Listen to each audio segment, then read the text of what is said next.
Hello everyone, उम्मीद है आप सभी अच्छे होंगे। मेरा नाम मनिंदर सिंह है और मेरे यूट्यूब चैनल पे आपका बहुत बहुत स्वागत है। तो ये मेरी फर्स्ट वीडियो है। मैं अपनी 9 to 5 की जॉब के साथ साथ सोच रहा था कि एक स्टार्टअप भी करूं, एक एक्स्ट्रा इनकम भी जनरेट हो ताकि मेरे फ्यूचर के लिए वो अच्छा रहे। तो मैं अपने स्टार्टअप के लिए कुछ प्लानिंग करके बैठा था। ये मेरा अभी फर्स्ट वीडियो है, तो मैं सोच रहा था कि ये वीडियो एक इंट्रोडक्शन वीडियो रखूं। तो इसमें मैं बेसिकली ये चीज़ें बताऊँ कि क्या-क्या मैंने सोचा है, क्योंकि अभी मैंने पूरी प्लानिंग नहीं की है जो भी अपने बिज़नेस के लिए। तो अभी मैं मोटा-मोटा इस वीडियो में बताना चाह रहा हूँ कि मैं कैसे स्टार्ट करना चाह रहा हूँ।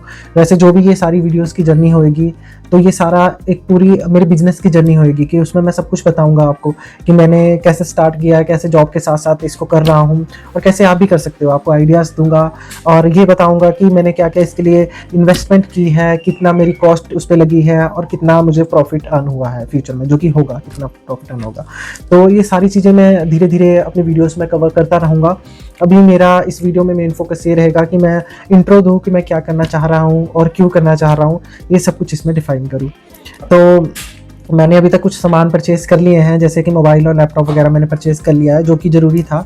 जो कि मेरे हिसाब से किसी भी बिज़नेस आप स्टार्ट करोगे तो मोबाइल और लैपटॉप ज़रूरी रहेगा, क्योंकि हम अपने बिज़नेस को अकेला ऑफ़लाइन अगर करेंगे तो उससे ज़्यादा प्रॉफ़िट नहीं ला पाएँगे, क्योंकि आजकल जो ज़माना है वो ऑनलाइन का ज़माना है। तो मैं चाह रहा हूँ कि अपना ऑनलाइन और ऑफ़लाइन दोनों बिज़नेस स्टार्ट करूँ। तो जो भी मैं ये अर्न करना चाह रहा हूँ, प्रॉफ़िट करना चाह रहा हूँ, मैं सोच रहा हूँ कि सोशल मीडिया के थ्रू भी ज़्यादा फ़ोकस करूँ ताकि वहाँ से अर्निंग हो। तो उसके लिए मुझे मोबाइल फ़ोन और लैपटॉप की बहुत ज़रूरत पड़ेगी। तो इसीलिए ये चीज़ें मैं पहले ही परचेज़ कर चुका हूँ, जो कि अमेज़न और फ्लिपकार्ट की सेल्स आई थी उसमें। तो इसकी जो भी अनबॉक्सिंग वीडियोज़ हैं वो मेरी नेक्स्ट वीडियोज़ में आपको मिल जाएँगी। इसकी मैं अनबॉक्सिंग वीडियोज़ भी इसलिए बनाऊँगा ताकि आपको पता चले कि मैंने क्या-क्या चीज़ें, कौन से इक्विपमेंट्स मैं यूज़ कर रहा हूँ और कौन से फ्यूचर में परचेज़ करूँगा, तो वो भी आपको सब कुछ पता लगता रहे। उनकी प्राइस क्या है, उनकी डिटेल्स क्या है और उनके अल्टरनेट भी आपको बताता रहूँगा, ताकि आपने अगर स्टार्ट करना हो फ्यूचर में बिज़नेस, तो आपको मतलब अलग-अलग वीडियोज़ पे ना जाना पड़े, आपको एक ही चैनल पे सब कुछ मिल जाए, अनबॉक्सिंग वीडियोज़ मिल जाए और साथ में बिज़नेस की जर्नी की डिटेल मिल जाए कि कैसे-कैसे हमें क्या-क्या इश्यूज़ आते हैं और क्या-क्या चीज़ें हमारे साथ अच्छी होती हैं, क्या-क्या ख़राब होती हैं, हमें प्रॉफ़िट होता है, लॉस होता है, जो भी कुछ होएगा वो सब कुछ आपको एक ही चैनल पे मिल जाएगा। तो चलिए स्टार्ट करते हैं। तो मेरा आज 12 अक्टूबर 2025 है। तो मैं ये जो बिज़नेस है वो 25 नवंबर 2025 में स्टार्ट करना चाह रहा हूँ, क्योंकि इस दिन मेरे बेटे का जन्मदिन है, जो कि वो 1 साल उसको कंप्लीट हो जाएँगे। तो मैं यही चाह रहा हूँ कि 25 नवंबर को, जिस दिन उसका बर्थडे है, उस दिन मैं अपना बिज़नेस स्टार्ट करूँ। तो आज 12 अक्टूबर है, तो आज से मैं सोच रहा हूँ कि ये तकरीबन 38 या 40 डेज़ के करीब बनेगा।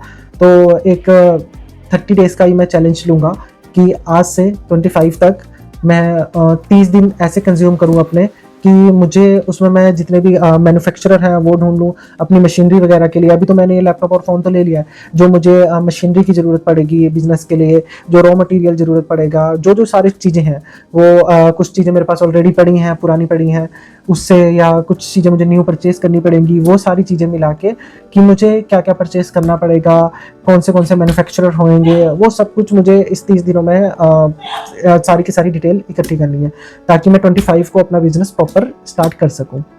तो अभी जैसे कि मैं आपको बता देता हूँ, मैंने बहुत सारे बिज़नेस सोचे थे कि ऐसे काफ़ी सारे बिज़नेस सोचे थे कि मैं ये स्टार्ट करता हूँ, वो स्टार्ट करता हूँ। काफ़ी सारी चीज़ों में रिसर्च भी की थी, बट मुझे जो अभी ट्रेंडिंग में लग रहा है वो टी-शर्ट प्रिंटिंग बिज़नेस का आइडिया काफ़ी अच्छा लगा, क्योंकि इसमें ऐसा है कि मुझे प्रॉफ़िट भी काफ़ी देखने को आया है और इसमें एक क्रिएटिविटी टाइप है कि क्रिएटिविटी, अपनी जितनी क्रिएटिविटी होएगी उसके हिसाब से हम अपना प्रॉफ़िट जनरेट कर सकते हैं।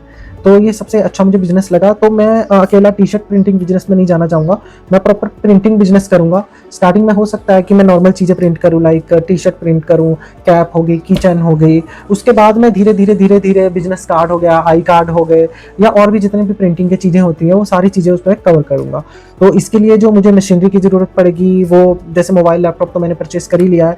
ये हीट प्रेस मशीन्स होती हैं, छोटी या बड़ी, तो सब्लिमेशन प्रिंटर होता है या नॉर्मल प्रिंटर होता है, वो भी मुझे परचेज़ करना पड़ेगा। डीटीएफ प्रिंटर भी हम लेंगे, बट वो फ्यूचर में लेंगे, अभी मैं खर्चा इतना करना नहीं चाहता। मैं चाहता हूँ कि अभी मैं कम से कम इन्वेस्टमेंट में एक बार स्टार्ट करके देखूँ कि कैसा चलता है वो बिज़नेस। डीटीएफ प्रिंटर की जगह अभी हम मैन्युफैक्चरर ढूँढेंगे जो डीटीएफ स्टिकर्स प्रोवाइड करवाते हैं। हम कैनवा से अच्छा डिज़ाइन बनाएँगे, जैसा कि डिमांड में होएगा कस्टमर की, या कैसा कस्टमर डिमांड करेगा उसके हिसाब से, मार्केट रिसर्च के हिसाब से, उसके हिसाब से मैं स्टिकर्स तैयार करूँगा और जो DTF प्रिंटर के जो मैन्युफैक्चरर्स होते हैं, मैं उनसे वो स्टिकर्स अभी स्टार्टिंग में परचेज़ करूँगा। तो वो मुझे आसान रहेगा, क्योंकि DTF प्रिंटर की कॉस्ट मैंने ऑनलाइन चेक की थी, तो 1 लाख के करीब की पड़ती है अगर अच्छा प्रिंटर लेने जाओ। तो अभी मैं उतना इन्वेस्ट नहीं करना चाहता हूँ। अभी जो नॉर्मल हीट प्रेस मशीन होएगी, सब्लिमेशन प्रिंटर, नॉर्मल प्रिंटर होएगा, इन सब की कॉस्ट मेरे हिसाब से 40,000 के करीब की आ जाएगी। तो और उसमें रॉ मटेरियल्स वगैरह भी वो फ्री दे देते हैं, जैसे कि टी-शर्ट, कैप, कीचेन, मतलब उनकी कॉस्ट भी मिला के 40,000 के करीब ही पड़ती है। तो मैं अभी सोच रहा हूँ कि उसके साथ बिजनेस स्टार्ट करने की कोशिश करूँ। उसके बाद देखते हैं, जैसे जैसे बिजनेस ग्रो करेगा, मुझे प्रॉफिट होने लगेगा, तो मैं DTF प्रिंटर वगैरह भी इंक्लूड कर लूँगा अपने एसेट्स में। तो जैसे कि अभी मैंने सोचा है कि B2B और B2C दोनों स्टार्ट करूं, बट पहले अभी मैं फोकस करूंगा B2C से। B2C में ऐसे कर लूँगा कि मैं सोशल मीडिया से सेल लाने की कोशिश करूँगा, जैसे कि इंस्टाग्राम पे वीडियोस डाल के, यूट्यूब पे वीडियो डाल के, फेसबुक या और भी प्लेटफॉर्म्स है काफ़ी उसमें। अभी मैं नहीं चाहूँगा कि मैं फ्लिपकार्ट में अपना अकाउंट बनाऊँ, अमेजोन पे अपना अकाउंट बनाऊँ और वेबसाइट बनाऊँ। अभी मैं जैसे कि एक स्टार्टअप अभी धीरे-धीरे स्टार्ट करना चाह रहा हूँ। अभी मैं एकदम से बड़ा स्टेप नहीं लूँगा। मैं पहले स्टार्टिंग करूँगा कि B2C स्टार्ट करूँ, सोशल मीडिया से सेल करूँ, या लोकल्स पे पूछ के आऊँ, या फ्रेंड्स सर्कल में जो भी मेरे रेफरेंसेस वगैरह होंगे उनको इंक्रीज़ करूँ। वो भी तब इंक्रीज़ होंगे अगर मेरे जो क्लॉथ की क्वालिटी है वो अच्छी होएगी, प्रिंट क्वालिटी अच्छी होएगी, डिज़ाइंस अच्छे होंगे, और जो रेंज होएगी उसकी मतलब मिनिमम रेंज में आपको मैक्सिमम जो क्वालिटी होएगी वो मिलेगी, तभी जाके मुझे रेफरेंसेस वगैरह भी मिलेंगे। तो मुझे ये सब कुछ करने के लिए मुझे मैन्युफैक्चरर भी काफ़ी ढूंढने पड़ेंगे जो कि बेस्ट चीज़ प्रोवाइड कर रहे हैं कम प्राइस में। तो उसके हिसाब से मुझे सारी चीज़ें ढूंढनी पड़ेंगी, सारी डिटेल ढूंढनी पड़ेगी, जो कि मेरे पास 30 दिन का टाइम है। तो अभी मैं स्टार्ट करूँगा, कुछ दिनों बाद विजिट करना स्टार्ट करूँगा, जैसे कि दिल्ली वगैरह, अम्बाला, लुधियाना में। तो ऐसे काफ़ी प्लेसेस मुझे ऑनलाइन पता चले हैं। अभी मैं वीडियोस वगैरह चेक कर रहा हूँ यूट्यूब पे कि मुझे कहाँ कहाँ से कैसी चीज़ें पता चलेंगी।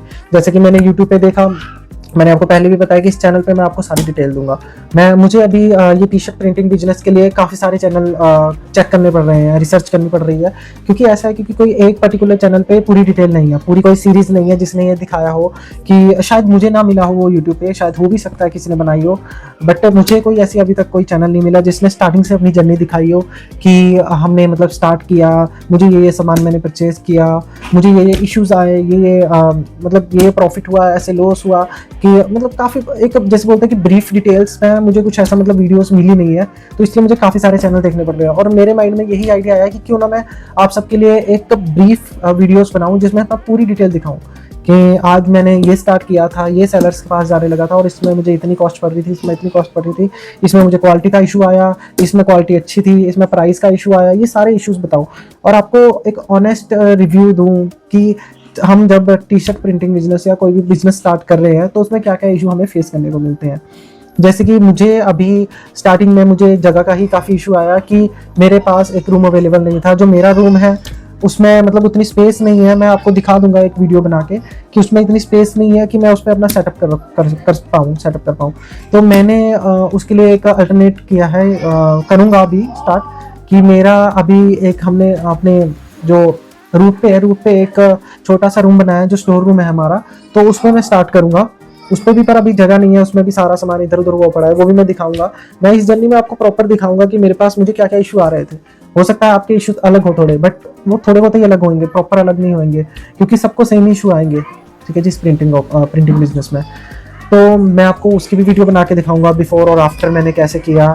और अभी जो जो सामान की ज़रूरत पड़ेगी, सामान तो नॉर्मली जैसे कि मोबाइल, लैपटॉप मैं बता चुका हूँ, एक ट्राइपॉड चाहिए होता है, वो भी मेरे पास ओल्ड पड़ा था, और एक टेबल भी मेरे पास ओल्ड पड़ा है, और चेयर है, चेयर भी ओल्ड पड़ी है, और एक अलमीरा की ज़रूरत पड़ेगी। अलमीरा भी मेरे पास पुरानी पड़ी है एक, क्योंकि मैंने अभी इसी ईयर में न्यू अलमीरा परचेज़ की थी, तो वो पुरानी मेरे स्टोर रूम में पड़ी है ऐसी, तो मैं उसका भी यूज़ कर लूँगा, क्योंकि मुझे वहाँ पर हमने रूफ़ है, जो लेंटर है वो लेंटर नहीं डाला हुआ है, उसमें टीन की वो कर रखी है, तो टीन्स में पानी का जैसे मॉइस्चराइज़र वो थोड़ा सा खींच लेता है, तो उसकी वजह से हमारे जैसे कपड़े ना ख़राब हो जाए। तो मैं सोच रहा हूँ कि रैक की जगह अलमीरा में ही जो है सेटअप करूँ, ताकि मेरे जो सामान वगैरह होंगे मैं वो अलमीरा में ही सेटअप करूँगा अंदर, ताकि मेरे जो भी रॉ मटेरियल होएगा, जो फिनिश प्रोडक्ट होंगे वो ख़राब ना हो, ठीक है जी।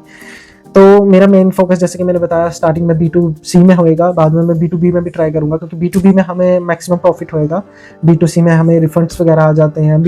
B2C में रिफंड्स आने के खतरा रहता है, या B2C में और भी काफ़ी इश्यूज आते हैं, और सेल भी कम रहती है स्टार्टिंग में।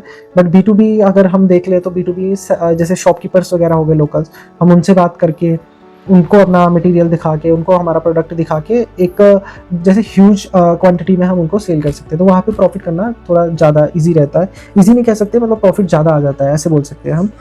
तो मेरा जो पहले होगा, पहले मेरा फोकस होएगा कि मैं एक रोड मैप बनाऊँ। रोड मैप में लाइक मेरी सारी चीज़ें आ जाएंगी कि मैं मशीनरी कहाँ से लूँ, मैन्युफैक्चरर ढूंढूँ, वो मुझे एक प्रॉपर रोड मैप बनाना पड़ेगा जो कि मशीनरी के लिए, रॉ मटेरियल के लिए, वो सारा कुछ इंक्लूड हो जाएगा उसमें। उसके बाद मार्केटिंग, सेल, वो सब कुछ आ जाएगा। बट पहले होएगा सबसे पहले कि मुझे एक रोड मैप बनाना पड़ेगा। रोड मैप एक पिक्चर होती है जो क्लियर करती है हमें कि हमें नेक्स्ट स्टेप कौन सा लेना है, कि कितने स्टेप है और कितने स्टेप हम ले चुके हैं। इससे ये फ़ायदा होएगा कि मुझे जो मैंने टाइम अपना सोच रखा है कि मुझे 30 दिनों में अपना बिजनेस का स्टार्टअप करना है अच्छे तरीके से, तो उसमें ये मुझे चीज़ काफ़ी हेल्प करेगी। तो यही था गाइस कि मुझे अभी स्टार्टिंग में ये इंट्रो ही बना के आपको बतानी थी कि मैं क्या स्टार्ट करने जा रहा हूँ, ये क्यों स्टार्ट करने जा रहा हूँ, ये भी मैं आपको बताना चाहता हूँ। क्योंकि मैंने जो मेरी फर्स्ट जॉब थी वो मेरी रिटेल लाइन में थी। तो वहाँ भी रिटेल लाइन में मैंने 4 से लेकर 5 साल अपने दिए हैं। तो उसके बाद भी कोरोना आ गया, कोरोना के कारण रिटेल बंद हो गया था। जो हमारे जो स्टैंड अलोन स्टोर थे, स्टैंड अलोन स्टोर बंद हो गए थे, तो वहाँ से हमें जाना पड़ा था। तो उसके बाद मैंने कॉर्पोरेट लाइन चुनी। कॉर्पोरेट लाइन में भी मैं एक कंपनी में काम करता था, उसमें भी मुझे 4 से लेकर 5 साल होने ही वाले थे। तो उसमें भी ऐसा हुआ कि मेरा काम मार्केटिंग का था, डिजिटल मार्केटिंग का, तो मैं ईमेल मार्केटिंग उसमें फोकस करता था। तो ईमेल मार्केटिंग का उस टाइम हमारा, ये कुछ ही महीनों पहले की बात है कि ईमेल मार्केटिंग भी बंद हो गई थी ग्लोबली। मतलब काफ़ी इशू आने लगे थे। हम फ्री वे से ईमेल मार्केटिंग करते थे, तो उसके कारण हमारी जो टीम है उसके काफ़ी ज़्यादा मेंबर्स को निकलना पड़ा, ले ऑफ हो गया था उस टाइम। तो ये भी मेरा एक कारण है कि मुझे जॉब में सिक्योरेंस बहुत कम नज़र आई। मुझे देन पता चला कि अगर हम किसी कंपनी को 5 साल देते हैं या उससे अबव भी देते हैं, तो मतलब मोस्टली कंपनीज हमें, हमारे बारे में नहीं सोचती हैं। वो सोचती हैं कि अगर उनको प्रॉफिट वहाँ से कम हो रहा है तो वो बंदे को मतलब टर्मिनेट कर देते हैं, तो निकाल देते हैं, कुछ भी रीज़न बनाकर। तो हमारी एक एक्स्ट्रा मतलब एक साइड बाय साइड भी इनकम होनी चाहिए, जिससे ऐसा है कि हमारी कभी भी हमारा जॉब से हमें ले ऑफ होता है या हटा दिया जाता है, तो हमारा ऐसा हो कि हमारी साइड बाय साइड एक इनकम आती रहे। इस साइड बाय साइड इनकम अगर मेरी अच्छी चलती है फ्यूचर में, तो मैं हो सकता है मैं जॉब ही क्विट कर दूं बाद में, कोई भी जॉब ना करूं, अपने बिजनेस पे ही प्रॉपर फोकस करूं। बट मैं अभी ऐसा नहीं कर सकता हूं। आप कर सकते हो अगर अभी आपके ऊपर इतनी सारी जिम्मेवारी नहीं है। अभी मेरा ऐसा है कि मैं मतलब मैरिड पर्सन हूँ और मेरा एक बच्चा भी है, छोटा बच्चा है। तो मुझे अभी मतलब फाइनेंशियली कंडीशन मुझे अपनी अच्छी रखनी पड़ती है, ताकि मैं एकदम से मैं बिजनेस पे स्विच नहीं कर सकता हूँ। मुझे ऐसा होता है कि मुझे मतलब इनकम मंथली आती रहे, कुछ ना कुछ, ताकि मेरे जो मंथली जो खर्चे होते हैं वो उससे एक्सपेंसेस निकल सके। तो मैं जॉब के साथ साथ बिजनेस करना चाहता हूँ, जो कि काफ़ी मुश्किल है अगर मैं बताऊँ तो, क्योंकि हमें टाइम ही नहीं मिल पाता है कि हम फैमिली को भी टाइम दें, जॉब को भी टाइम दें और साथ के साथ अपने बिजनेस को भी टाइम दें, जो कि काफ़ी मुश्किल काम है। बट इम्पॉसिबल नहीं है, पॉसिबल है, सब कुछ हो जाएगा अगर हम एक रोड मैप बनाए, लाइक मैंने बताया, एक शेड्यूल बनाए कि हमने इतना टाइम इस चीज़ को देना है, तो ये सब कुछ पॉसिबल है। बस ये कंटिन्यूस होना चाहिए। ऐसा नहीं है कि मैंने एक वीक इस चीज़ पे काम किया, नेक्स्ट वीक उसको छोड़ दिया और 1-2 वीक के बाद फिर से स्टार्ट किया, तो ये मुश्किल हो जाता है थोड़ा सा। तो ये कंटिन्यूस रखना पड़ेगा, चाहे उस चीज़ को अपना 2 या 3 घंटा रख लो कि 3 आवर्स मैंने रखने ही रखने हैं, 3 आवर्स कि उस चीज़ को देने या 4 आवर्स देने या 2 आवर्स देने। अगर आप 2 ही घंटे निकल रहे हैं, बट उस चीज़ के लिए निकालिए रोज के रोज और उसको एक परफेक्शन की तरह यूज़ कीजिए। ऐसा नहीं है कि वो 2 घंटे खराब कर दिए या सोचने में ही लगा दिए, तो वो चीज़ें मतलब एक परफेक्शन में 2 आवर्स दीजिए, पर वो प्रॉपर होने चाहिए आपके 2 आवर्स। तो एक ये ईजी हो जाएगा, काफ़ी ईजी, कि आप बिजनेस भी स्टार्ट कर लोगे और साथ के साथ अपनी जो जॉब है वो भी रखते रहोगे। तो चलिए इसी के साथ मैं अपनी वीडियो खत्म करता हूँ। नेक्स्ट वीडियोस आएंगी मेरी, जो कि अनबॉक्सिंग की वीडियो आएंगी। स्टार्टिंग में जो मैंने अपना फ़ोन लिया है, जो उनके साथ एसेसरी लिया है, उनकी एक अनबॉक्सिंग वीडियो बनाऊंगा। उसके बाद जो लैपटॉप लिया है उसके साथ एसेसरी लिया है उसकी बनाऊंगा। उसके बाद जो चीज़ें मेरी यूज़ में होती हैं, जैसे कि ट्राइपॉड हो गया या मैंने माइक परचेज़ किया है, उनकी अनबॉक्सिंग वीडियो बनाऊंगा कि मैंने कहाँ से रिसर्च की, ताकि आपको इतनी रिसर्च ना करनी पड़े, आपको सारी जगह एक मतलब सारी चीज़ें एक ही जगह पे, एक ही चैनल पे मिल जाए। आगे भी फ्यूचर में मैं जो भी, जैसे कि मैं सब्लिमेशन प्रिंटर मंगवा रहा हूँ, प्रेस में हीट प्रेस मशीन मंगवा रहा हूँ या नॉर्मल प्रिंटर्स मंगवा रहा हूँ, जो भी कुछ आएगा उसकी मैं एक अनबॉक्सिंग की प्लेलिस्ट बनाऊंगा। उसी प्लेलिस्ट में वो मैं सारी चीज़ें पेस्ट करता रहूँगा, जो भी है मतलब एक ही प्लेलिस्ट में रखूँगा। अभी इशू ये भी आ रहा है कि मैं कोई मतलब स्क्रिप्ट नहीं लिख रहा हूँ या मैं कोई ऐसा नहीं है कि मेरे पास कोई दूसरा बंदा है जो कैमरामैन है जिसको मैंने बोला है कि यहाँ पे पॉज करना है, यहाँ पे ये चीज़ें स्किप करनी है, तो अभी ये चीज़ के लिए मेरे पास उतना टाइम भी नहीं हो रहा है। इसलिए हो सकता है कि मेरी वीडियो नॉर्मल सी लगे थोड़ी सी, बट मैं कोशिश करूँगा कि एडिटिंग में मैं इसमें थोड़ा सा सुधार करूँ, क्योंकि अभी मैं एडिटिंग में भी बिगनर हूँ, तो मैं धीरे धीरे ये चीज़ों में इम्प्रूवमेंट लाऊँगा। तो ठीक है गाइस, मिलते हैं हम नेक्स्ट वीडियो में। Bye bye, thank you.